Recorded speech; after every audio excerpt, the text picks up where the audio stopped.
1970 সালে পাকিস্তানের স্বৈরশাসক ইয়াহিয়ার legal frame অর্ডারের অধীনে শেখ মুজিবুর রহমানের নেতৃত্বে তৎকালীন আওয়ামী লীগ নির্বাচনে অংশ নেয় পাকিস্তানের সংবিধান রচনার জন্য। নারায়ণগঞ্জ সহ সারা দেশে আওয়ামী লীগের নির্বাচনী বক্তব্য ও ম্যানিফেস্টো ছিল পাকিস্তানের জাতীয় সংহতির পক্ষে, পাকিস্তানের অখণ্ডতার পক্ষে। 70-এর নির্বাচনে আওয়ামী লীগের ম্যানিফেস্টো বা নির্বাচনী প্রচারণায় বাংলাদেশের স্বাধীনতা নিয়ে একটি শব্দ পর্যন্ত ছিল না। উল্টো শেখ মুজিব রেডিওতে দেয়া নির্বাচনী বক্তব্যে পাকিস্তান জিন্দাবাদ বলে তার বক্তব্য শেষ করেছিলেন।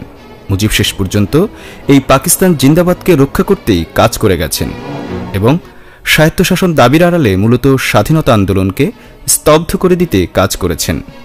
তার প্রমাণ আপনারা দেখুন। প্রথমেই আমরা শুনে নেই রেডিও পাকিস্তানে দেয়া শেখ মুজিবের ভাষণটির কিছু অংশ।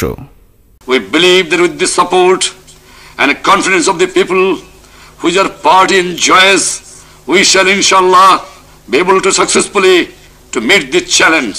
Pakistan Jindabad. চলুন শেষের অংশটি আবার ভালো করে শুনি। Be able to successfully to meet the challenge. Pakistan Jindabad. আমরা কি শুনলাম? শেখ মুজিব নিজের কণ্ঠে পাকিস্তান জিন্দাবাদ বলে ভাষণটি শেষ করলেন। এবার আসি 1971 সালের 7 মার্চের ভাষণে।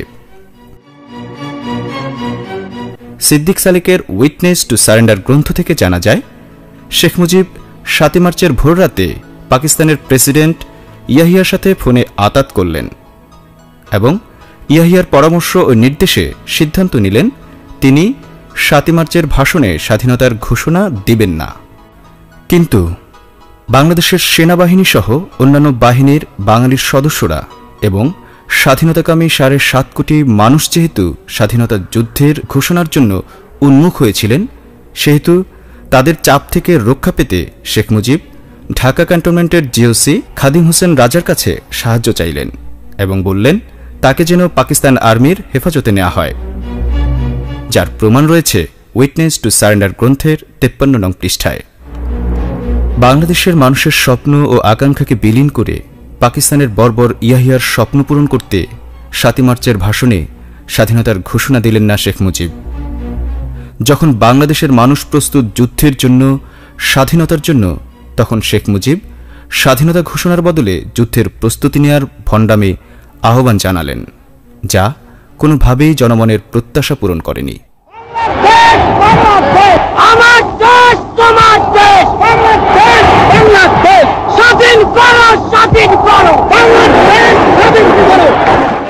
সবচেয়ে অবাক করার বিষয় হল, শেখ মুজিব 7 মার্চের ভাষণ শেষ করলেন জয় পাকিস্তান স্লোগান দিয়ে। আওয়ামী লীগ যেমন মিথ্যার আবর্জনা দিয়ে ইতিহাসকে বিকৃত করে চলেছে, তেমনি সত্য রেকর্ড ও ডকুমেন্টসগুলোকেও অপকৌশলের মাধ্যমে নষ্ট করে দিয়েছে। বর্তমানে শেখ মুজিবের 7 মার্চের যে ভাষণটি আওয়ামী লীগ প্রচার করে, সে ভাষণটি একটি বিকৃত ভাষণ। আজ বাংলার মানুষ মুক্তি চায়, বাংলার মানুষ বাঁচতে চায়। কি অন্যায় করেছিলাম নির্বাচনের পরে বাংলাদেশের মানুষ সম্পূর্ণভাবে আমাকে আওয়ামী লীগকে ভোট দেন। এদেশের মানুষ অর্থনৈতিক, রাজনৈতিক, সাংস্কৃতিক মুক্তি পাবে। কিন্তু দুঃখের বিষয়, আজ দুঃখের সঙ্গে বলতে হয় 23 বছরের করুণ ইতিহাস বাংলার অত্যাচারের, বাংলার মানুষের। আচ্ছা, আপনার কি ভাষণটুকু মনোযোগ দিয়ে শুনেছেন? ভাষণের কণ্ঠের মধ্যে পার্থক্য খেয়াল করেছেন?